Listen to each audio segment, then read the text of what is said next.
Bonjour à tous, dans cette vidéo je vais revenir sur mes premières animations, donc comment est-ce que j'ai appris à en faire et surtout ce qui n'allait pas dans ces premiers travaux, histoire de vous montrer un petit peu comment améliorer les choses et surtout comment débuter si vous hésitez encore à faire des trucs. Je vais pour ça aller regarder parmi les premières vidéos de ma chaîne, donc pour ça je vais dans vidéo et je mets date d'ajout la plus ancienne, comme ça je peux aller voir tout depuis le début. Pour comparaison, voici le genre d'animation sur lequel j'ai travaillé récemment, donc il y a cette animation là dont je vous ai parlé dans une vidéo il n'y a pas longtemps, et cette animation-là, dont je vous ai parlé un petit peu sur Instagram et dont je parlerai dans une prochaine vidéo sur comment animer spécifiquement des pigeons. C'est une idée qui m'est venue comme ça. Donc ça vous donne une idée de ce que je fais en 2020. Et là maintenant, on va voir ce que j'ai fait il y a 7 ans avec l'animatique de mon film Bad Day que j'ai fait quand j'étais au collège, donc c'était en 2012. C'est un projet que j'avais de faire un film d'animation en 3D de 4 minutes tout seul, truc énorme. J'ai travaillé dessus, on va dire, entre mes 13, 14 et 15 ans. Ça a vraiment duré assez longtemps comme production, même si ça n'a pas abouti. Donc on voit que le rythme n'est pas forcément le plus efficace, mais ça passe encore, surtout que c'est pas de la vraie animation, c'est juste du storyboard. Mais les trucs les plus croustillants sont plutôt dans les vrais tests d'animation que j'ai fait, notamment les tests de marche comme celui-ci, qui sont un peu... Je les faisais sur Pencil 2D à l'époque, c'était un logiciel gratuit, je pense qu'il est toujours disponible sauf qu'il est plus développé. On sent assez bien aussi que je cachais pas mal mes traits, c'est-à-dire que je mettais plein de petits traits ou que j'élargissais tout ça pour faire en sorte qu'on sente pas que c'est maladroit. Et c'est à ce moment-là que j'ai compris comment décomposer déjà une animation, parce que tout ça, c'est des éléments différents. Il y a un calque pour les jambes, un calque pour le corps, un calque pour la tête. J'ai compris petit à petit aussi qu'il y avait des mouvements de balancier et des arcs qui étaient suivis, mais qu'en gros, quand on marche, notre corps va descendre puis remonter, donc forcément la tête va descendre et remonter tout au long de l'animation. Et en continuant, j'ai fait des erreurs au niveau notamment des proportions. On peut voir dans cette animation-là que la tête, avec tout ce côté un peu brouillon avec plein de traits au-dessus, on a vraiment l'impression qu'elle s'élargit et qu'elle se rapetisse alors que dans le contexte, il n'y en a pas besoin. Et c'est en le voyant aujourd'hui que je comprends tout ce qui ne va pas à l'intérieur, comme par exemple sur le cycle de marche là, où c'était un peu plus complexe parce que j'avais vraiment divisé par calque dans mon logiciel, j'avais même colorié avec des erreurs de couleurs alors que c'est juste des aplats tout bêtes. Et surtout je pense qu'ici il y a des problèmes au niveau des arcs. Donc les arcs, c'est un principe vraiment fondamental en animation, c'est que dans la très grande majorité des mouvements, les éléments vont suivre des arcs. Par exemple, si je fais un mouvement comme ça, mon doigt, l'index, a vraiment suivi un arc, une sorte d'arc, en fait il n'y a pas d'autre mot je crois. Et si on ne suit pas un arc avec les éléments de nos animations, ça peut donner un aspect étrange, parce que si ça fait comme ça va pas faire un mouvement souple. Les arcs sont aussi très utilisés pour les balles qui rebondissent, un exercice très courant que j'ai commencé à faire à peu près au départ quoi. Mais on voit quand même sur cette animation qu'il y a un problème au niveau de la gestion du poids, parce que physiquement si la balle était légère, elle devrait monter beaucoup plus rapidement, avoir un petit ralenti et redescendre très rapidement. Si la balle était beaucoup plus lourde, il y aurait beaucoup moins d'arcs, par exemple une balle de bowling, ça tomberait très vite, ça rebondirait vraiment pas très haut pour ensuite rouler sur le sol parce que ça n'a pas la force nécessaire pour faire des bonds énormes. Et on remarque des problèmes comme ça aussi sur ma deuxième animation de balle, qui est déjà un peu mieux géré, je trouve, au niveau du poids, on sent un peu plus la légèreté.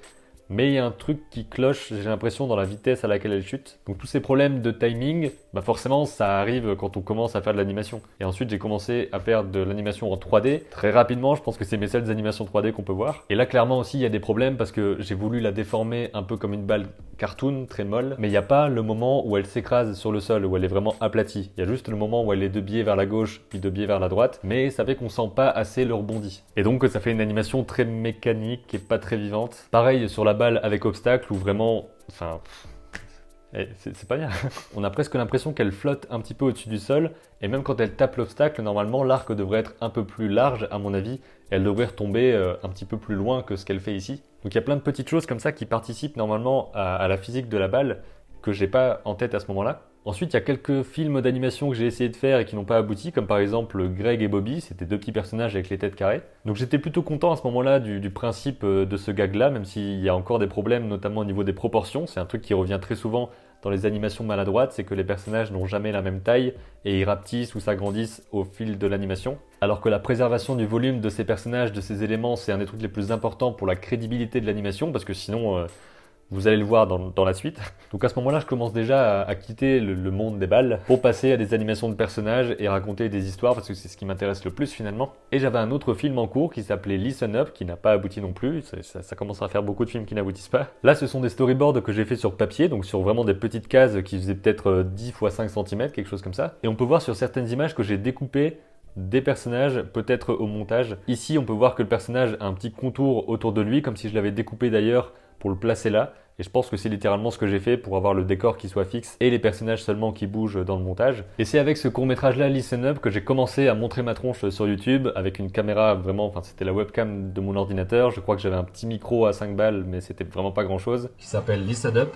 Et donc j'ai décidé de faire une petite série de vidéos qui vous montrera étape par étape ma progression dans le projet. Et donc ça c'était il y a 5 ans que j'ai commencé à faire ça petit à petit. Si ça vous amuse de voir ce que je faisais il y a quelques années, vous allez justement dans les vidéos plus anciennes, vous allez voir aussi un animatique que je faisais pour une sorte de court-métrage, cette fois-ci en prise de vue réelle que j'avais prévu de faire avec des amis mais qui pareil n'a pas abouti. Mais ça m'a permis de comprendre comment faire de la 3D pour un animatique et mélanger 2D et 3D au sein d'une même vidéo pour raconter une histoire et une mise en scène de la manière la plus efficace possible et la plus rapide à faire possible. Et même par exemple pour Listen Up, j'ai fait pas mal d'animations, j'ai fait quelques plans en animation préparatoire qui m'ont permis de comprendre un petit peu mieux comment animer un personnage, même de façon très basique. D'ailleurs, je me rends compte que 5 ans plus tard, j'anime à nouveau des pigeons, je sais pas d'où ça me vient. On en arrive à Super Héros, qui était la première fois que je faisais de l'animation pour un concours qui s'appelait Les 92 secondes de Jeanlin.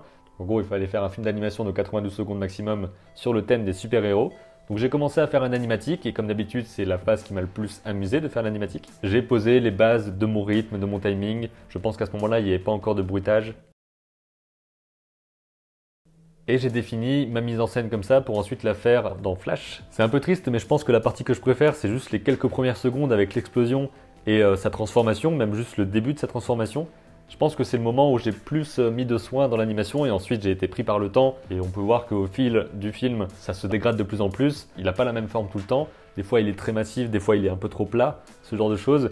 Et sur la fin il restait quelques jours, voire même quelques heures et j'avais plus le temps quoi. Donc j'ai fait des couleurs qui ne sont même pas forcément les bonnes. Il y a des ombres qui sont super bizarres et qui dépassent du personnage. C'était compliqué. Mais c'était la première fois que je faisais un film en entier quelque part, un vrai court-métrage, enfin ça dure 92 secondes, mais un vrai petit film d'animation, en couleur, avec du bruit, avec du son plutôt, des bruitages.